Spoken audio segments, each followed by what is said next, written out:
So we live in a world of intense envy. We hate our fellow man for what he has, that we don't, and we feel justified in doing so. Or more accurately, we hate our fellow man because we view the fact that he has what we do not have as evidence that he has some adequacy, some competence, and we have some deficiency that we're too proud to admit and too lazy to address. So we use envy to project our self-loathing outward and translate it into a loathing of someone outside of us.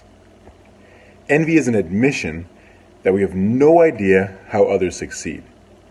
We have no idea how we too could succeed, and therefore we don't believe we ever will.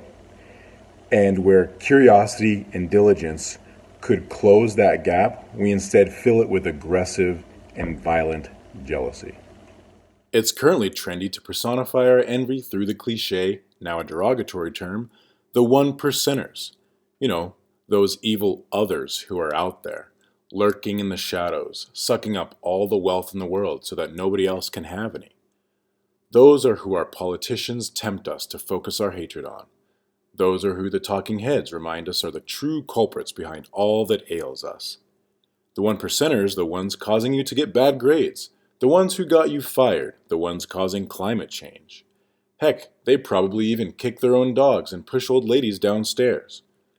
All because they have what we don't, and worst of all, they've rigged the game to ensure that you and I will never have what they have, and that we, the noble and righteous but hopelessly forsaken 99 percenters, will never succeed.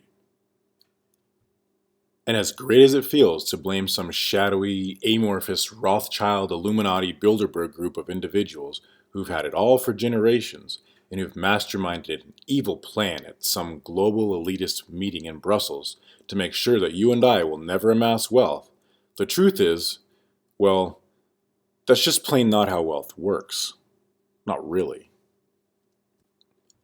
For instance, if you were born in the US, not necessarily to a rich family or a poor family, but simply born in the US at all, there is an 11% chance that you will be a one percenter at some point in your life for roughly 1 year.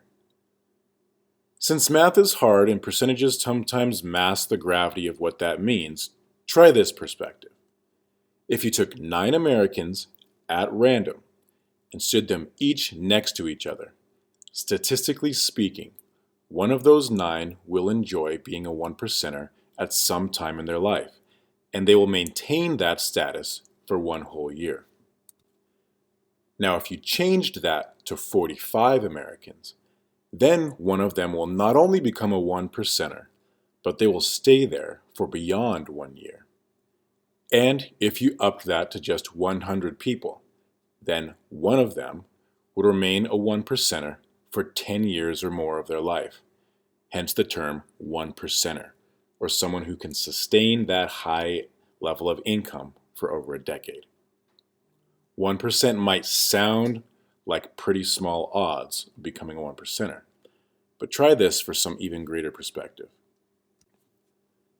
The odds of playing just one game in the NFL is 1 in 5,000, or 0.0002% chance.